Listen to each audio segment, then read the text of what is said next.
Welcome back to my channel. Fatty again is joining me for my Single People book club, and I did Edith Wharton, which The House of Mirth, if you've never read it, is like the greatest book for single people. 1905, New York City, society was a big deal back then. I don't know, maybe it is now. There's like so much I love about this book, and there's so much that's still prevalent today, even if it's just the echoes of a lot of the beliefs portrayed in the novel. There's still things that I've emotionally felt impact from. And then there's a lot of stuff that's like, thank God I am not in that time. Starting with entire focus on getting into New York society, full of people that are like actually like super shallow and boring, full of darkness and pollution, as Lily sort of feels when she's scorned by like realizing men's sexuality. So Lily is a very good psychological example of the beliefs that you're raised with take a hold of your life in a way that almost feels like fate.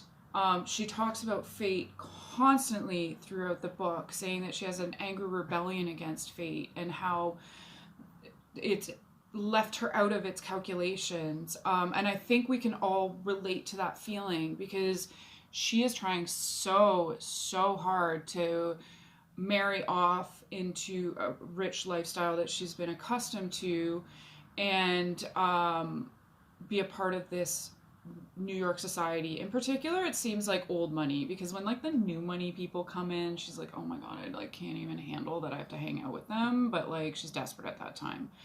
Desperation is also like a super awesome theme in this novel. And if you're a single woman, like me, you have felt desperation and maybe questioned your morality and made decisions out of desperation like Lily has. So it's just, so good. Anyways, so she is raised like with this mom who like squanders all the money on like frou-frou, luxury, bougie stuff. And the dad is like working hard to like provide this lifestyle. And when he's around, he's like tired or indifferent. So never good when a woman doesn't have a great relationship with her father. And her mom like jams down her throat like all these like super weird ideas about your face is going to be like your success basically. And it is so disgusting when like people place such a value on a woman's beauty, because Lily feels this pressure that she has to be well dressed and beautiful till the day she dies, and she thinks that like all women have this, and like it's like she's friends with this woman who does like charity work and who isn't that pretty, and she's like, oh well, she has to do work because that's the fate of ugly people. So it's just like such a sad world where beauty has such a high value in terms of like your life quality. But that's what she was told. She was told by her mother that not to live a shabby life, that her beauty is gonna get her a husband, and literally the only goal in life is to get a husband, and a rich one. Don't marry for love, that's not a thing. Don't marry for compatibility, but to just marry essentially for money.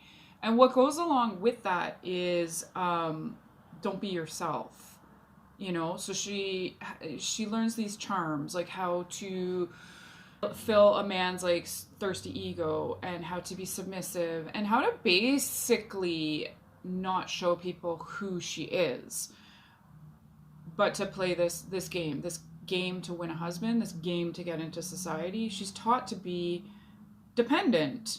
So she's got all this stuff rolling around in her mind. Those are her, that she doesn't even know herself. She doesn't reveal herself to the world, and she doesn't know herself. She says at one point that she never quite learned to live with her own thoughts. So, I mean, with all this psychology, she's really not set up well. All this stuff going on, though, whenever she gets a chance to kind of fulfill her dreams, which are not even her dreams because she doesn't know herself, they're her mother's dreams, she like can't. She can't quite sell herself out. She has chances to like marry disgustingly rich guys, but they're like the worst. And so she sees her fate as either like this long, dreary road of like, okay, I got my lifestyle, but I have to deal with this garbage. Even though her perfect love match is in the book, he's just, what is he? He's like a lawyer, and that's like not good enough for her, which just like blows my mind. But she grew up entitled to a degree that I can't quite relate to. I can definitely relate to some of the programming around not being yourself and not being independent and stuff like that. Even when I was growing up, I was kind of taught that like being independent scares guys off. There was always this like sense of like, don't do things that scare guys off, which is problematic. So I know I'm rambling, but all my videos are rambling, get used to it. Her love match is actually Selden, who Eric Stoltz plays in the movie, by the way, who grew up with different beliefs. He grew up that actually having no money prevented you from aimless profusion. And they can't ever quite meet. Like, he's the only guy that understands her. He's the only guy she can be herself around. But to degree, because she can't quite be herself around anybody. And I notice in this society too, people are rarely candid about what's going on. So there's just all these like subtle conversations which never quite reveal the truth, and I think they could have prevented a lot of like nonsense from happening, because Lily is also naive too, and her naivety, oh, she's just a perfect storm. Like, she's got terrible beliefs jammed down her throat by her mom.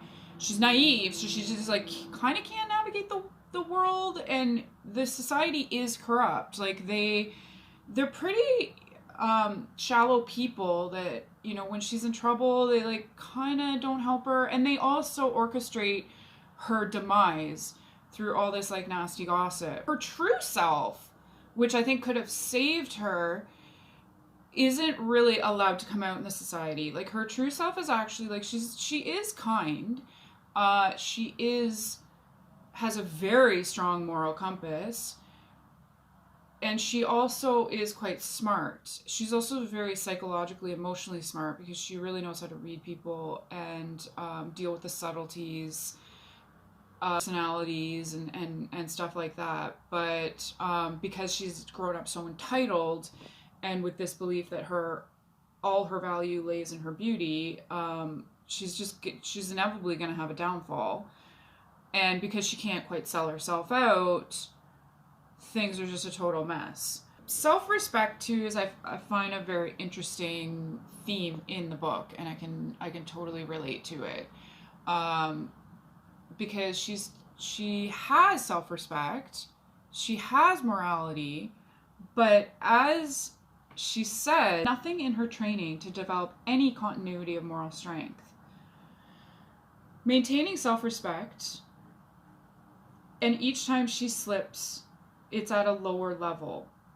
So what she's kind of saying here, since I garbled that, is, and I can relate to that. Like, you're kind of raised with these high ideals, great, but then you go out in the world and you're like super naive, and people try to take advantage of you, and you maintain those ideals and that morality and that self-respect, but you don't quite realize that they're being chipped away at, because the desperateness comes in, and the idea that, and she talks about this in the book, like, it's a long road of loneliness too. So, and you aren't trained, I guess, or she wasn't, and I can relate to it, how to have self-respect when the going gets tough. And not when the going gets tough for 1 week, but when it's decades of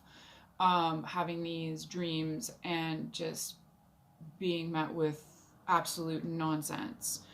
So I can really, really feel for her in that sense. And she talks a lot about how, like, her morality is stable in the big decisions, like when what's his face, Rosedale, basically like says, I don't want to marry you anymore, but I could be your sugar daddy.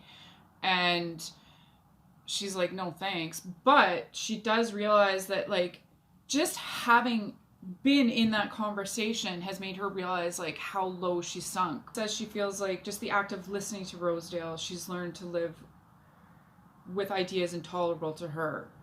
So she talks about her self-respect as like, hey, I'm maintaining it, but I sink down, and then I realize, oh my gosh, I've sunk down, and each time I've sunk down a little bit more until the point when I'm listening to this dude who I think Dan Aykroyd plays in the movie. I have to like rewatch the movie, but I've sunk to this point where this guy's like offering to be my sugar daddy, and I'm like a part of that conversation. Like, I've been there, because I've definitely had sugar daddy offers, and I definitely have a lot of friends that I've met throughout the years that don't know their worth and get into these situations that are so much lower than them.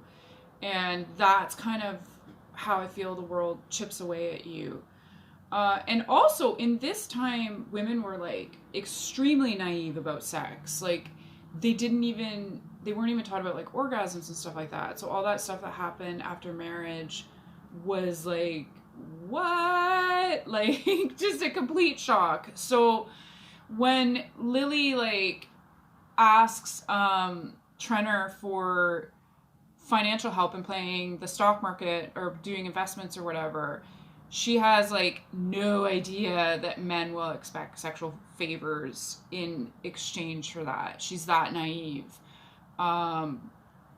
So I mean, I don't think the world certainly isn't naive anymore, but there still is that theme of like your self-respect just kind of gets like lower and lower until you're in this like weird quagmire about how important self-respect is, because it really is your armor, and without it you lose yourself. And I think that's where hopelessness and despair really creep in, and this is sort of like where we find Lily at the end of the novel.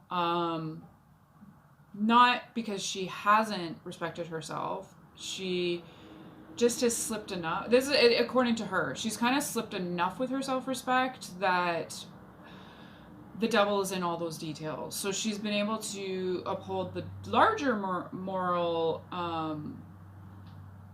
values by being like, no, you can't be my sugar daddy, or like, no, I'm not going to give you sexual favors for doing investments. Or even just like, no, I can't marry this person that's like the worst.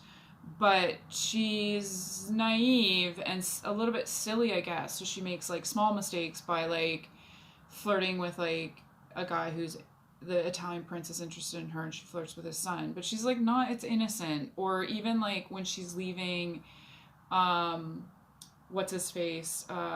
Is it Rosedale or Trenner? I don't know. I get those two mixed up because they're both like dirtbags.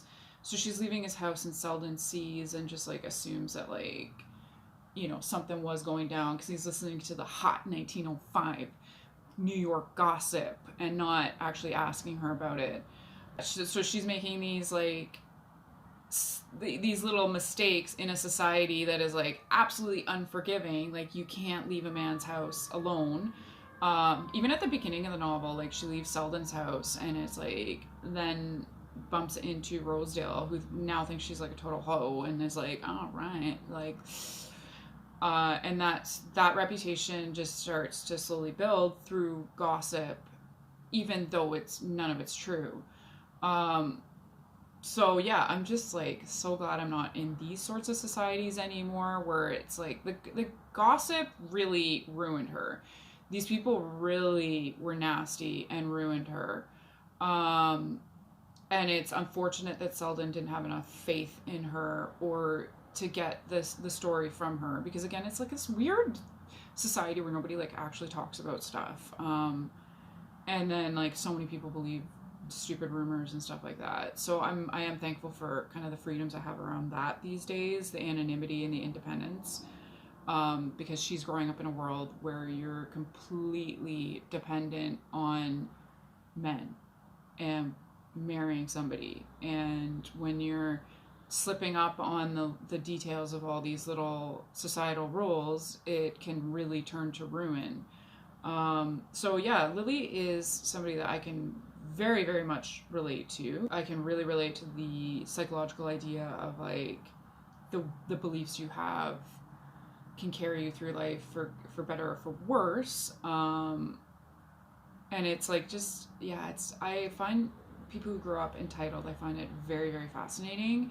I do work in Yorkville, so I see it all the time, and it's very interesting to, like Lily, she thought she was better than everybody. She thought she was superior, but it's only towards the end of the novel when she sort of realized who she is. It was sort of too late for her to see her true value, which wasn't her beauty. It was all the other things that she brought. I wanted to reach out across the other side. Selden's cousin Gertie does say if someone could reach out a hand and show her the other side, that would be her redemption. And it's really sad that she doesn't get there. And that theme is very relatable today, that if you can just abandon some of the illusions that people have taught you, because at the end of the day too, the people that taught her those illusions abandoned her. So these ideas of dependence were awful, because dependent on who, these people abandoned her. So I think the real theme that does resonate with me is that there is something bigger.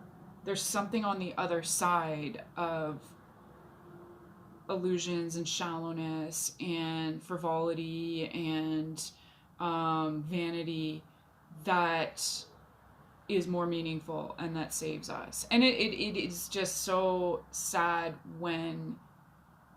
to see a character like this who is just a product of society and then is ruined by society, and her true value doesn't really get to be fulfilled. I mean, it gets to be fulfilled in small ways, in just generous gestures she's done, or some impact she's had on good relationships, but she doesn't get to save herself in the end. So it has been real motivation for me to be grateful that I live in the time that I live in, but to also shed some of the illusions, because it is still a sexist, misogynistic society that I can relate to a 1905 novel. Anyways, have a good one, guys. Love you.